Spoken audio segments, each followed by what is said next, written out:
Assalamu alaikum everyone. Today we are going to discuss ketone bodies, which is the last topic of lipids included in our syllabus. So let's move to this slide. It is a slide number 12 and the figure 22.22, which is the most important figure of this whole lecture. Right? हम लोगों ने देखा adipose tissue में triglyceride जो है वो convert हुआ glycerol और फैटी एसिड में. ठीक है, ट्राईसाइक्लिसराइड की ब्रेकडाउन हो गई into glycerol and fatty acid. ठीक है, यहाँ पे ट्राईग्लिसराइड जो है वो टूट रहा है ग्लिसरॉल और फैटी एसिड में. ग्लिसरॉल जो है वो ब्लड सॉल्युबल था, वो डायरेक्टली मूव हो गया लीवर के पास. यहाँ पे ग्लूकोज बना, ग्लिसरॉल से ग्लूकोज बना ग्लाइकोनियोजेनेसिस के प्रोसेस के थ्रू. ठीक है, जो फैटी एसिड था उसको एल्बुमिन प्रोटीन लेकर आई थी और वो सारा यहाँ पर आ गया लीवर में. लीवर में जब ये आया था फैटी एसिड, तो ये फैटी एसाइल को ए में कन्वर्ट हो गया था. फिर ये फैटी एसाइल को ए कार्निटीन शटल के साथ कंबाइन हुआ और ये माइटोकॉन्ड्रिया के अंदर चला गया. फिर माइटोकॉन्ड्रिया में ये फैटी एसिड जो है इसकी ऑक्सीडेशन, बीटा ऑक्सीडेशन हुई थी, एसिटाइल को ए में कन्वर्ट हुआ. ठीक है, उसके बाद यहाँ से ये सारा दरमियान में प्रोसेस है जिसको हम डिटेल से पढ़ने वाले हैं.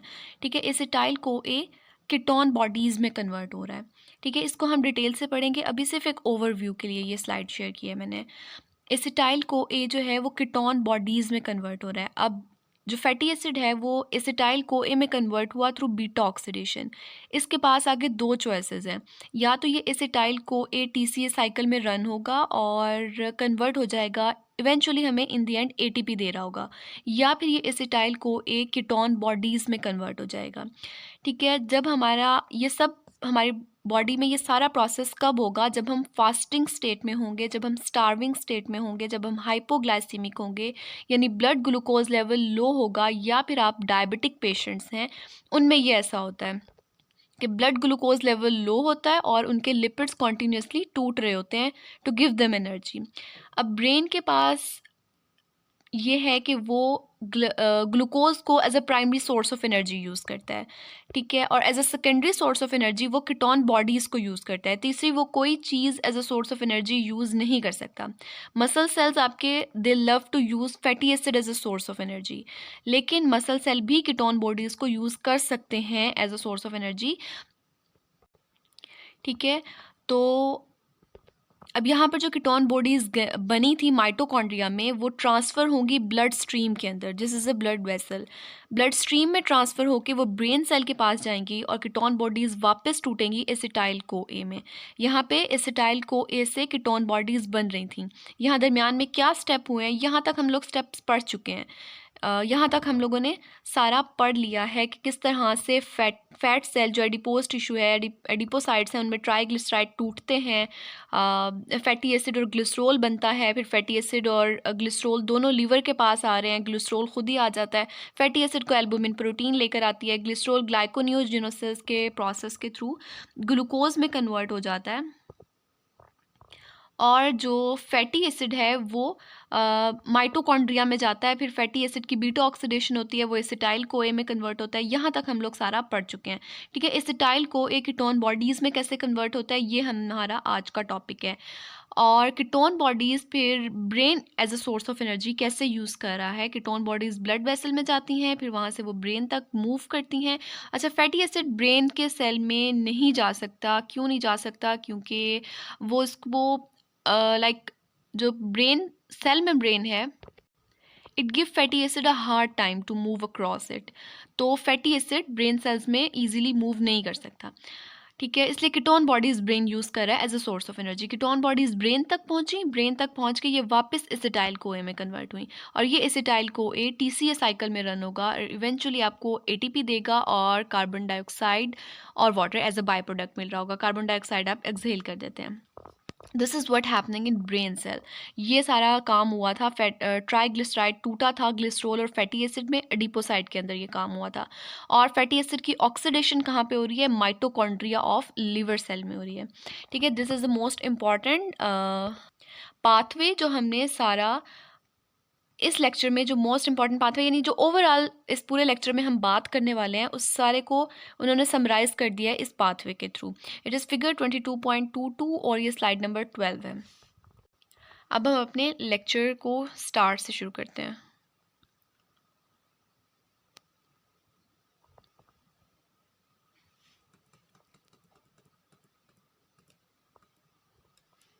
Ketone bodies.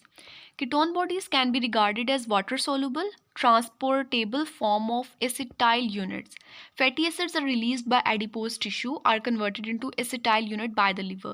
Fatty acids जो हैं, अच्छा ketone bodies और water soluble ये तो हमें समझ में आ रहा है ना, जब ketone bodies लिवर में से निकली थी तो वो ब्लड स्ट्रीम में गई थी और फिर वहाँ से वो मूव हुई थी ब्रेन तक, तो वो वाटर सॉल्युबल है, वो ब्लड में सॉल्युबल हो रही हैं तभी वो आगे जा रही हैं, ठीक है। और transportable form of acetyl CoA, acetyl CoA से कीटोन बॉडीज़ मिली थी, तो वो ट्रांसपोर्टेबल फॉर्म है एसिटाइल कोए की।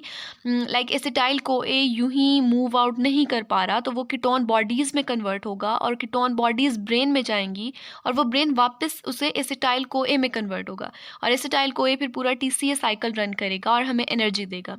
एसिटाइल कोए जो है वो खुद से मूव आउट नहीं कर सकता, इसलिए वो ट्रांसपोर्टेबल फॉर्म में कन्वर्ट हो रहा है और वो ट्रांसपोर्टेबल फॉर्म क्या है? कीटोन बॉडीज़, ठीक है। Fatty acids are release by adipose tissue. Fatty acid adipose tissue में, एडिपोसाइट्स में फैटी एसिड की ब्रेक डाउन हो रही थी इनटू ग्लिसरोल एंड सॉरी उसकी किसकी ट्राइसाइल ग्लिसराइड की ब्रेक डाउन हो रही थी into glycerol and fatty acids, और फैटी एसिड एडिपोज टिश्यू से रिलीज हो रहे थे और वो कहाँ जा रहे थे? लिवर सेल के माइटोकॉन्ड्रिया में जा रहे थे और वहाँ बीटा ऑक्सीडेशन हुई थी to convert the fatty acid into acetyl units by the liver which then exports them as acetoacetate. फिर वो एसिटाइल यूनिट्स जो हैं वो कीटोन बॉडीज़ में कन्वर्ट हुए थे। कीटोन बॉडीज़ की एक टाइप है एसीटोएसीटेट, ये भी हम फर्दर देखेंगे आगे। Ketone bodies formed in liver are exported to other organs as fuel. Fuel जो हमारे बेसिक फ्यूल है वो हमारा ग्लूकोज है, राइट। जब आपकी बॉडी में ग्लूकोज नहीं है, हाइपोग्लाइसेमिक कंडीशन में है, और ऐसी कंडीशन कब कॉज होती है? जब आप स्टार्विंग फेज में हो या आप फास्टिंग कर रहे हो या फिर डायबिटिक पेशेंट्स में हाइपोग्लाइसेमिक कंडीशन होती है। तो जो बॉडी की फर्स्ट प्रायोरिटी है वो उस लो लेवल ऑफ ब्लड ग्लूकोज को वापस नॉर्मल की तरफ लेकर आना है, फिर उसके बाद वो एटीपी बनाएगा, ठीक है, क्योंकि उसने अपना प्राइमरी सोर्स ऑफ फ्यूल जो है वो वापस अटेन करना है। जो इमीडिएट सोर्स ऑफ एनर्जी है आपके पास वो ग्लूकोज ही है। फैट्स आपको लॉन्गर टर्म एनर्जी दे सकते हैं, is a vast source of energy, लेकिन जो इमीडिएट सोर्स ऑफ एनर्जी है, जो आपका फर्स्ट और प्राइमरी सोर्स ऑफ एनर्जी है, वो ग्लूकोज ही है। तो जब हाइपोग्लाइसेमिक कंडीशन है तो बॉडी की फर्स्ट प्रायोरिटी ये है कि वो ग्लूकोज बनाए, ग्लूकोज के लेवल को नॉर्मलाइज करें, ठीक है, ताकि आप वहाँ से एटीपी लें और वहाँ से एनर्जी लें। तो लेकिन अब ग्लूकोज नहीं है तो हम कीटोन बॉडीज़ को as a source of energy use कर रहे हैं। कीटोन बॉडीज़ लिवर में बनेंगी और वो ट्रांसपोर्ट होंगी other organs as a fuel. Ketone bodies are form from acetyl CoA when fat break down predominates. जब फैट ब्रेक डाउन प्रीडोमिनेट हो रही है, like in the presence of glucose you don't need to made this ketone bodies, ठीक है, आप glucose को ही as a source of energy ले लोगे। But when there is no glucose, now you need ketone bodies, now your brain can not process without fuel. In fact no organ can process without fuel, लेकिन आपका brain कोई और भी fuel as a source of energy use नहीं कर सकता, it can only use ketone bodies. तो ketone bodies आप तब बनाओगे जब break down of fat predominates होगी, और ये कब प्रीडोमिनेट होगी? When you don't have glucose, when you don't have enough glucose in your blood, जब आपका ग्लूकोज लेवल ब्लड में लो होगा, उस time fat break down predominate होगा और कीटोन बॉडीज़ बन जाएंगी। कीटोन बॉडीज़ बनेंगी किससे? एसिटाइल कोए से। The acetyl CoA formed in fatty acid oxidation enters the citric acid cycle only if fat and carbohydrate degradation are appropriately balanced. Now, the acetyl CoA which is formed by the beta oxidation, जब fatty acid carnitine shuttle से mitochondria में enter हुआ था, उसकी beta oxidation हो रही थी। Beta oxidation में 2 कार्बन्स अलग होते जा रहे थे, 2 कार्बन्स एसिटाइल कोए की फॉर्म में अलग होते जा रहे थे। अब नाउ द एसिटाइल कोए formed in fatty acid oxidation enters the citric acid cycle. अब जो एसिटाइल कोए है उसके पास 2 चॉइसेस हैं, या तो वो सिट्रिक एसिड साइकिल में चला जाए, यानी टीसीए साइकिल या क्रेब्स साइकिल जिसको हम कहते हैं, उसमें चला जाए और वो हमें एटीपी दे, या दूसरी चॉइस उसके पास ये है कि वो कीटोन बॉडीज़ बना दे। अब वो ये बात कर रहे हैं कि वो सिट्रिक एसिड साइकिल में सिर्फ तब जाएगा जब carbohydrate degradation are appropriately balanced, like आपका ग्लूकोज लेवल और जो फैट है दोनों बैलेंस्ड हैं। It not mean that you glucose in blood is a normal, glucose normal नहीं है, लेकिन फैट्स के और फैट और ग्लूकोज का कंपेयर करें तो वो बैलेंस्ड स्टेट में है। उस टाइम पे आपका जो फैटी एसिड टूट रहा होगा वो सिट्रिक एसिड साइकिल में जाएगा। जो फैटी एसिड टूटने से एसिटाइल को ए बन रहा था वो सिट्रिक एसिड साइकिल में जाएगा। ठीक है, let me increase the size of this slide now. अच्छा, अब जो फैटी एसिड टूट रहा है एसिटाइल कोए में, वो acetyl CoA citric acid cycle में जाएगा। अगर दोनों कार्बोहाइड्रेट डिग्रेडेशन यानी जो कार्बोहाइड्रेट टूट रहा है वो और फैट्स दोनों की डिग्रेडेशन जो है वो अप्रोप्रिएटली बैलेंस्ड है। It doesn't mean that you have the normal level of glucose in blood, क्योंकि अगर आपका ब्लड ग्लूकोज नॉर्मल है तो फिर ये नहीं होगा, ब्रेक डाउन ऑफ फैट्स नहीं होगा। Now when you have a normal blood glucose level, you will use glucose as a fuel, you will use glucose as a source of energy. You don't need fats to be broken, you don't need ketone bodies. ठीक है, उस time पे आपका glucose as a source of energy use हो रहा होगा। Right, I hope मैं समझा चुकी हूँ। एसिटाइल को ए सिट्रिक एसिड साइकिल में उस वक्त जाएगा जब फैट और कार्बोहाइड्रेट की डिग्रेडेशन अप्रोप्रिएटली बैलेंस्ड है। जो कार्बोहाइड्रेट आपके पास है वो भी टूट रहा है, वो भी डिग्रेड हो रहा है। ठीक है, उस वक्त सिट्रिक एसिड साइकिल में जाएगा। लेकिन नॉर्मली ऐसा नहीं होता। Obviously when you have low glucose level, why the body will go for the break down of that glucose. पहले ही वो थोड़ा है, फिर वो दोबारा उसी ग्लूकोज को तोड़ती जाए बॉडी, तो ऐसा नहीं होता है। लेकिन एट सम स्टेज जब आपका कार्बोहाइड्रेट और फैट दोनों अप्रोप्रिएटली बैलेंस्ड हैं, दोनों की डिग्रेडेशन इक्वल लेवल पे हो रही है, बैलेंस्ड है, उस टाइम पे आपका एसिटाइल को ए सिट्रिक एसिड साइकिल में जाएगा। ठीक है, अदरवाइज एसिटाइल को ए कहाँ जाएगा? कीटोन बॉडीज बनाने के लिए जाएगा। वो सारा जो इसकी कीटोन बॉडीज की बायोसिंथेसिस है वो हम लोग देखते हैं further. Ketone bodies, okay, ketone bodies acetone, acetoacetate और D beta hydroxy butyrate export to other tissues from liver. These are all ketone bodies. अगर कहीं पे एसिटोएसिटेट लिखा हुआ आता है या डी बीटा हाइड्रोक्सी ब्यूटारेट लिखा हुआ आता है या कहीं पे एसीटोन लिखा हुआ आता है, it all means the teacher is talking about ketone bodies. ठीक है, ये कीटोन बॉडीज की ही टाइप्स हैं या कीटोन बॉडीज के ही नाम है। Okay, the ketone bodies exports to other tissues from liver. Ketone bodies कहाँ बन रही हैं? लिवर में बन रही हैं, and from liver they are exporting to, they are transporting to other tissues. These compounds are soluble in blood and urine. Okay, now the compounds are soluble in blood and urine. The ketone bodies are acidic in nature, right? Acetoacetate, acetone, they have a carboxyl group at the end, which is carboxylic acid. Carboxylic acid, I'm saying right. Okay, carboxyl group इनके पास and में होता है, carboxylic acid functional group होता है, so they are quite acidic in nature. अब ये soluble हैं blood में और यूरिन में। When they are soluble in blood they will tend to make the blood acidic, they will tend to make the urine acidic. जब blood acidic हो जाएगा, urine acidic हो जाएगा, इसका मतलब है आपकी पीएच जो 7.4 थी ब्लड की वो रिड्यूस हो जाएगी। ठीक है, और this is a test, you can say it is a diagnostic test for diabetic patients, because diabetic patient जो हैं वो हाइपोग्लाइसीमिक होते हैं, उनमें फैट ब्रेक डाउन हो रहा होता है, फैट ब्रेक डाउन से कीटोन बॉडीज़ बन रही होती हैं, और जब कीटोन बॉडीज़ बन रही हैं तो आपका ब्लड जो है वो एसिडिक होगा, यूरिन जो है वो एसिडिक होगा। और it is a diagnostic test. अगर आपका ब्लड एसिडिक आता है या आपका यूरिन जो है ना वो एसिडिक आता है, कीटो एसिडोसिस, आई रिमेंबर हम लोग ये लास्ट टाइम पढ़ चुके हैं इन द प्रीवियस सेमेस्टर। ठीक है, कीटो एसिडोसिस इसी चीज़ को कहते हैं कि कीटोन बॉडीज़ की वजह से ब्लड एसिडिक हो रहा है और यूरिन एसिडिक हो रहा है, and it is a diagnostic test. अगर आपका ब्लड एसिडिक आता है, यूरिन एसिडिक आता है, तो it might possible that you have a diabetes. और डायबिटीज़ क्या होता है? That you have diabetes. Okay, abnormally high level of ketone bodies are present in the blood of untreated diabetics.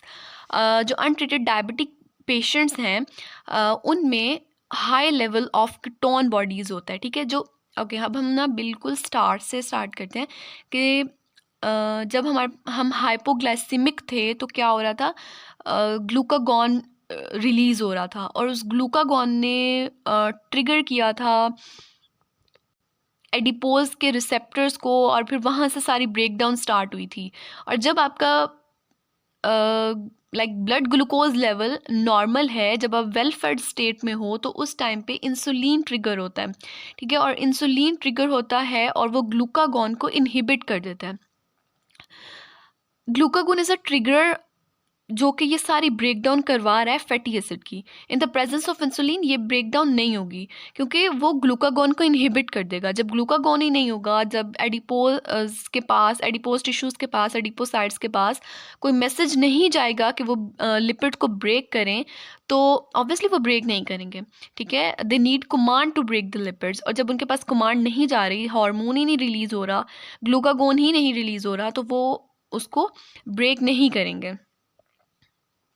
अब वो कब ब्रेक नहीं करेंगे? When you are in well fed state, when you have a normal level of glucose in your blood.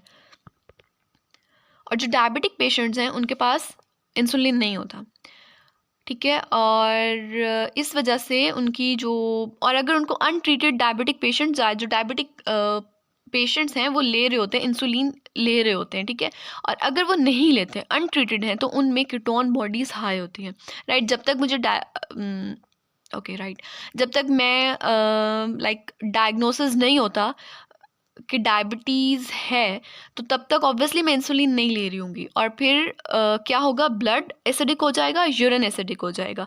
क्यों होगा? क्योंकि मैं diagnose नहीं मैंने अभी तक किया कि मुझे वो है, डायबिटीज़ है, लेकिन कीटोन बॉडीज़ तो बन रही है ना, डायबिटीज़ है, अभी तक डायग्नोज नहीं हुई, तो उसका डायग्नोस्टिक टेस्ट क्या होगा कि ब्लड एसिडिक हो जाएगा और यूरिन एसिडिक हो जाएगा। और ऐसा क्यों होगा? क्योंकि मेरी बॉडी में high level of ketone bodies बन रही हैं और मैं इंसुलिन नहीं ले रही, क्योंकि डायबिटीज़ ऑब्वियसली डायग्नोज नहीं हुई, तो मैं इंसुलिन लेना ऐसे थोड़ी शुरू कर दूंगी। तो अनट्रीटेड डायबिटीज़ में क्या होता है, high level of ketone bodies present होती हैं, और इसकी वजह से ब्लड एसिडिक हो जाता है, यूरिन एसिडिक हो जाता है। Okay, acetone produced in smaller quantities than the other ketone bodies is exhaled by lungs. These are the ketone bodies: acetone, acetoacetate, beta hydroxybutyrate. तो जो acetone है वो as compared to the other two, वो in lesser quantities produce हो रहा है and can be exhaled by lungs during expiration. The major site of production of acetoacetate and 3-hydroxybutyrate is the liver mitochondria, from where these substances diffuse into the blood and are transported to other tissues to use as a fuel. We already know that there is a beta oxidation in the liver mitochondria. Beta oxidation के through जो है वो produce हो रहा है acetyl co ए, और acetyl co ए से ketone bodies बन रही हैं, ठीक है, और वो किस तरह से बन रही हैं, वो बायोसिंथेसिस उसकी हम लोग आगे फर्दर पढ़ेंगे, ठीक है। और तो ये कहाँ बन रही है कीटोन बॉडीज़? लिवर माइटोकॉन्ड्रिया में बन रही हैं, और जहाँ से वो डिफ्यूज़ होती हैं ब्लड में, और फिर वो ट्रांसपोर्ट होती हैं to the other tissues to use as a fuel. These are the ketone bodies. This is acetone, ये कार्बोक्सिलिक ग्रुप लगा हुआ है, एंड दिस इज एसिटोएसिटेट। ये देखो यहाँ पे ये एसिड है, यहाँ पे साइड पे लाइक H है, लेकिन हमारी बॉडी जो एसिडिक है उसमें, एसिडिक स्टेट में ऑब्वियसली वो प्रोटॉन्स रिलीज़ करता है। जब प्रोटॉन्स रिलीज़ कर रहा है तो वो ब्लड को एसिडिक कर रहा है, ठीक है। यहाँ से H रिमूव हो चुका है, ब्लड में गया और उसने ब्लड को एसिडिक करना स्टार्ट कर दिया। प्रोटॉन कंसंट्रेशन इंक्रीज़ होती है, H पॉजिटिव इंक्रीज़ होता है ब्लड में, तो pH आपकी रिड्यूस होने लग जाती है, pH एसिडिक pH की तरफ जो है ना वो शिफ्ट होने लग जाती है, ठीक है। And this is the structure of D beta hydroxy butyrate. These are the structures: acetone, acetoacetate, and D-beta hydroxybutyrate. Okay, now ketone bodies biosynthesis हम लोगों ने अब तक देख लिया कि एडिपोज टिश्यू में, let me move to that diagram again, यहाँ पे एडिपोज टिश्यूज़ में ट्राई एसाइल ग्लिसराइड्स जो हैं वो टूट रहे थे, ग्लिसरॉल और फैटी एसिड में कन्वर्ट हो रहे थे, ठीक है। और ये फैटी एसिड मूव हुआ था ग्लिसरॉल का, तो we know that glycerol is going to convert into glucose by the process of gluconeogenesis, and the glucose जो है वो आपकी बॉडी में, ब्लड में ट्रांसफ़र हो रहा है। और ये सारा प्रोसेस कब होगा? जब आप हाइपोग्लाइसेमिक हो, when your body need to produce glucose because it is the primary source of energy, it is a primary fuel that your body is supposed to use, right? ठीक है। अब जब फैटी एसिड्स आया था ना, वो liver mitochondria के अंदर गया, एसिटाइल को ए में कन्वर्ट हुआ और कीटोन बॉडीज़ में कन्वर्ट हुआ। फिर हमने कीटोन बॉडीज़ का पढ़ा कि ये एसिडिक होती हैं, they make the blood and urine acidic, और अनट्रीटेड डायबिटिक पेशेंट्स जो हैं उनमें high level of ketone bodies present हैं। कीटोन बॉडीज़ की जो टाइप थी एसीटोन, वो जो है वो एक्सेल हो सकती है through lungs during expiration because it is produced in smaller quantities या अमाउंट एज कम्पेयर टू एसिटोएसिटेट या फिर डी बीटा हाइड्रोक्सी ब्यूटारेट। उन दोनों के कंपैरिजन में एसीटोन जो है वो लेसर अमाउंट्स में प्रोड्यूस हो रहा होता है, तो that can be excelled during expiration. ठीक है। अच्छा, अब जो कीटोन बॉडीज़ हैं वो डिफ्यूज़ होंगी ब्लड में और वो वहाँ से टिश्यूज़ में जाएंगी। ठीक है। They can be use to heart muscles, they can be go to heart muscles, they can go to renal cortex cell and they can move to brain cell during starvation. ठीक है। अब जब brain cell है ना, that can only use glucose और ketone bodies as a source of energy. It has no choice. Okay, sorry for my grammar. Okay, brain के पास और कोई चॉइस नहीं है, ये सिर्फ ग्लूकोज को as a source of energy use कर सकता है या फिर कीटोन बॉडीज़ को as a source of energy use कर सकता है। राइट। अब हम लोगों ने देखना है कि एसिटाइल को एक किस तरह से कीटोन बॉडीज़ में कन्वर्ट होता है। So let's move back to the biosynthesis.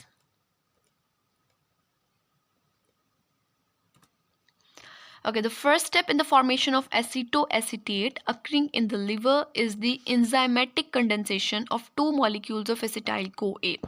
ठीक है। फैटी एसिड लिवर माइटोकॉन्ड्रिया में आया, बीटा ऑक्सीडेशन हुई और वो एसिटाइल-CoA में कन्वर्ट हो गया। लेट्स सपोज पाल्मिटिक एसिड था, वो 8 एसिटाइल-CoA में कन्वर्ट होगा। ठीक है। अब जो two molecules of acetyl CoA, let me show you at page. Okay, I have taken out my notes, I hope this is visible. ये सारा हमने नहीं पढ़ना, हम लोग सिर्फ इस सारे स्ट्रक्चर को देखने वाले हैं। ठीक है। हम लोगों ने देखा फैटी एसिड ऑक्सीडेशन हुई, बीटा ऑक्सीडेशन हुई, एसिटाइल को ए बन गया। नाउ द एसिटाइल को ए की कंसनट्रेशन यहाँ पर बहुत ज़्यादा है as compare to the glucose. जब ग्लूकोज कन्वर्ट हो रहा था एसिटाइल को ए में, तो एसिटाइल वो कम दे रहा था। फैटी एसिड जब ऑक्सीडाइज हुआ तो इसने हमें एसिटाइल को ए ज़्यादा दिया। ठीक है। अब एसिटाइल को ए ने जब सिट्रिक एसिड साइकिल में जाना था तो वो क्या होता था, ऑक्सैलो एसिटेट के साथ मिलता था, सिट्रेट में कन्वर्ट होता था और फिर फर्दर स्टेप्स होते थे, आइसोसिट्रेट, अल्फा कीटोग्लूटारेट, G3P में कन्वर्ट होता था, व्हाटएवर जो भी सारा प्रोसेस होता था उसमें हमें ATP मिलती थी, NADH2s मिलते थे, NADH मिलते थे और FADH2s मिलते थे। ठीक है। अब जब हमारी बॉडी हाइपोग्लाइसेमिक कंडीशन में है, when you have a low level of blood glucose, आपका oxaloacetate it will go to cytosol for gluconeogenesis and will less available for acetyl CoA, दस acetyl co A will start accumulating. ठीक है। अब when you have a low level of glucose in your blood, the first priority of your body will be to increase that low glucose level to the normal. वो क्या body चाहेगी कि वो जो low level of glucose है blood का, उसको वो वापस शिफ्ट कर दे to the normal level of glucose. तो उसके लिए हमने देखा ग्लिसरॉल जो है वो ग्लूकोज में कन्वर्ट हो रहा था by the process of glyconeogenesis. यहाँ पे oxaloacetate is going to cytosol for glyconeogenesis to convert into glucose. ठीक है। Because the body is first priority is to make glucose. ठीक है। अब आप हाइपोग्लाइसेमिक कंडीशन में हो, योर बॉडी नीड्स ग्लूकोज, तो आपकी बॉडी ने पहले क्या करना है, वो पहले वो ग्लूकोज बनाएगी, उसके बाद सारा एनर्जी के लिए जो आपको ATP के लिए जो भी सारा प्रोसेस है वो करेगी। क्योंकि जब आपका ग्लूकोज बन जाएगा तो बॉडी ग्लूकोज को यूज़ करेगी, वो ये फैट ब्रेकडाउन रोक देगी और वो ग्लूकोज को यूज़ करेगी as a source of energy. ठीक है। तब तक जब तक आप ग्लूकोज नहीं बनाते, लाइक ग्लूकोज का लेवल नॉर्मल नहीं होता, तब तक आपकी बॉडी ने ग्लूकोज पहले बनाना है और सेकेंडरी प्रायोरिटी देनी है उसने ATP फॉर्मेशन को। ठीक है। तो जब सिट्रिक एसिड साइकिल रन होता था, या TCA साइकिल हम इसको कहते हैं, या हम इसको क्रेब्स साइकिल भी कहते हैं, जब ये रन होता था तो एसिटाइल को ए मिलता था ऑक्सैलो एसिटेट के साथ और ये कन्वर्ट होता था सिट्रेट में, और ये सिट्रेट से आगे सारा प्रोसेस रन होता था। ठीक है। अब ऑक्सैलो एसिटेट यहाँ से मूव आउट हो रहा है, ये साइटोसोल में जा रहा है और ये ग्लाइकोनियोजेनेसिस के प्रोसेस के through, which is not a part of our syllabus. We are not going to discuss glyconeogenesis में क्या क्या स्टेप्स इन्वॉल्व होते हैं और वो किस तरह से ग्लूकोज में कन्वर्ट होता है। This is not a part of our syllabus, we are not going to discuss it. बस ऑक्सैलोएसीटेट ग्लाइकोनियोजेनेसिस के प्रोसेस के थ्रू ग्लूकोज में कन्वर्ट हो रहा है, ग्लिसरोल ग्लाइकोनियोजेनेसिस के प्रोसेस के थ्रू ग्लूकोज में कन्वर्ट हो रहा है। अब ऑक्सैलोएसीटेट यहाँ पे कम हो गया। Now the acetyl have nothing to combine with and convert into citrate. अब एसिटाइल के पास कुछ भी नहीं है, एसिटाइल कोए के पास कुछ भी नहीं है कि जिसके साथ वो कंबाइन हो और वो सिट्रेट में कन्वर्ट हो। Now what will happen that the fatty acid beta oxidation is continue. आपके लिपिड्स टूट रहे हैं, फैटी एसिड में कन्वर्ट हो रहे हैं, फैटी एसिड की बीटा ऑक्सीडेशन हो रही है and it is continuously converting into acetyl CoA. लेकिन आगे से उसको ऑक्सैलोएसीटेट नहीं मिल रहा जिसके साथ वो कंबाइन होकर सिट्रेट बना ले। तो क्या होगा कि एसिटाइल कोए की कंसंट्रेशन इंक्रीज होना स्टार्ट हो जाएगी, they will start accumulating. Now when they are start accumulating and they have no oxaloacetate to combine with and convert into citrate, what will happen? They will start reacting with each other, there will be an enzymatic condensation. एक enzyme इन दोनों acetyl CoA like they have a high concentration, यहाँ पे बहुत ज़्यादा acetyl के molecules accumulate हो गए हैं। अब एक एंजाइम क्या करेगा, ट्रिगर करेगा कि ये दोनों कैटलाइज करेगा, कंडेंस करेगा कि दोनों दो एसिटाइल को ए के मॉलिक्यूल्स आपस में मिल जाएं, जुड़ जाएं। ठीक है, नाउ लेट्स मूव, हमारी स्लाइड आगे मूव हो गई है। Now enzymatic condensation of two molecules of acetyl CoA catalyzed by thiolase. You don't need to learn the name of these enzymes. आपने सिर्फ उसका नाम याद करना है, सबस्ट्रेट का नाम याद करना है, प्रोडक्ट का नाम याद करना है, which is further a substrate of an other enzyme. और फिर आपने मतलब like you need to learn the steps, आपने नेम्स याद करने हैं, you don't need to learn the structures, you don't need to remember these enzyme names, आपने सिर्फ वो स्टेप्स याद करने हैं। ठीक है, फर्स्ट स्टेप क्या है, एसिटोएसीटेट जो लीवर में बन रही है उसका फर्स्ट स्टेप क्या है, enzymatic condensation of to molecules of acetyl CoA. वो हम लोगों ने नोट्स में देखा, बिकॉज ऑक्सैलोएसीटेट मूव हो रहा था साइटोसोल में और वो ग्लाइकोनियोजेनेसिस के प्रोसेस के थ्रू ग्लूकोज में कन्वर्ट हो रहा था। Now the acetyl CoA do not have anything to combine with it and to convert into citric acid and to run the whole TCA cycle. Now what will happen that these acetyl CoA molecules will be condense, वो दोनों आपस में reaction start कर देंगे, they will start combining under the action of enzyme. ठीक है, और वो एंजाइम क्या है, thiolase. This is the reversal of the last step of beta oxidation. What happened in the last step of beta oxidation, it was thiolysis. ठीक है, thiolase की presence में with the use of sulphur we said कि हम लोगों ने तोड़ा था जो बॉन्ड था, like we considered palmitic acid, और फिर पाल्मिटिक एसिड में से हमने दो कार्बन अलग करते गए थे और उनके साथ एसिटाइल कोए लगता गया था और वो मतलब लाइक 2 कार्बन वाला एसिटाइल कोए अलग होता गया था। This was the last step of beta oxidation. Beta oxidation के 4 स्टेप्स थे, ओ होट निमोनिक से हमने उनको याद किया था, ऑक्सीडेशन, उसके बाद था हाइड्रेशन, देन अगेन ऑक्सीडेशन और फिर thiolysis. O oxidation, H hydration, O oxidation, the last step was thiolysis, T से, ओ होट से हमने उसको याद किया था। ठीक है, और लास्ट स्टेप में क्या हो रहा था कि थायोलेज के विद एंजाइमेटिक एक्टिविटी थी, वहाँ पे हम थायोलेज यूज़ कर रहे थे और जो फैटी एसिड हमारा था उसमें से 2 कार्बन का एसिटाइल कोए अलग करते जा रहे थे हम। ठीक है, that was the last step of beta oxidation. Now there is in the ketone bodies synthesis, it is a reversal of last step of beta oxidation. अब हम यहाँ एसिटाइल कोए को कंबाइन कर रहे हैं, वहाँ पे हम एसिटाइल कोए अलग करते जा रहे थे फ्रॉम द चेन, यहाँ पे हम क्या कर रहे हैं, एसिटाइल कोए को कंबाइन कर रहे हैं। ठीक है, और ये क्या है, एंजाइमेटिक कंडेंसेशन है। Which enzyme is catalysing the reaction, it is thiolase. ठीक है, acetyl CoA then condenses with acetyl CoA to form beta hydroxy beta methyl glutaryl CoA, HMG CoA. ठीक है, beta hydroxy beta methyl glutarate CoA. अब एक acetyl CoA दूसरे acetyl CoA के साथ condense हुआ and what it form, beta hydroxy beta methyl glutaryl CoA. ये नाम आपने याद करना है, you don't need to remember these enzymes, और इनके स्ट्रक्चर्स भी याद नहीं करने, सिर्फ हमने स्टेप्स याद करने और what the substrate, what the product, that product is also substrate for another enzyme to give another product. हम लोगों ने सिर्फ substrate product और वो step याद करने हैं, उनके नाम याद करने हैं, enzyme याद नहीं करने, structure याद नहीं करने. Okay, now what happened? The first step is the condensation of acetyl CoA, which is actually the reversal of the last step of beta oxidation. What happened in condensation? acetyl CoA condense हुआ एक और acetyl CoA के molecule के साथ. दो acetyl CoA के molecule combine हो रहे हैं to form beta hydroxy beta methyl glutaryl CoA, HMG CoA. This is for beta hydroxy, this is for beta methyl, or this one is for G is for glutaryl, and this is CoA, which is cleaved to free acetoacetate and acetyl CoA. Okay, now what happened? दो acetyl CoA condense हुए and they form HMG CoA, और फिर ये दोबारा टूटे to give acetoacetate and acetyl CoA.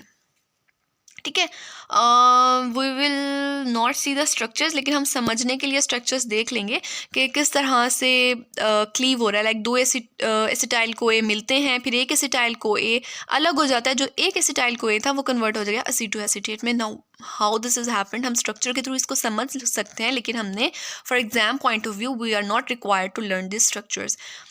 Okay, the acetoacetate is reversibly reduced by D-beta hydroxybutyrate dehydrogenase, a mitochondrial enzyme to do D-beta hydro to do पता नहीं क्या बोल रही हूँ मैं, 2D-beta hydroxybutyrate. Okay, now the acetoacetate we produced here is actually reversibly reduced by D-beta hydroxy. ये एक enzyme के through reversibly reduced हो रहा है into D-beta hydroxybutyrate. ठीक है, first step हमारा क्या था? दो acetyl CoA मिले, condense हुए to give HMG CoA. अब HMG CoA टूटा to give us acetoacetate and acetyl CoA. Now this acetoacetate is going to reduce into beta hydroxybutyrate. This enzyme is specific for D stereoisomer. It does not act on L beta hydroxy CoAs and hydroxyacyl CoAs. Okay, you can remember this for an MCQs, like this enzyme, this one dehydroxybutyrate dehydrogenase enzyme जो है, it is a D stereoisomer. It is not going to act on L hydroxyacyl CoAs. Okay, that's it for today's video. We will continue it in the coming videos. Allah Hafiz. Don't forget to like, subscribe, comment and share.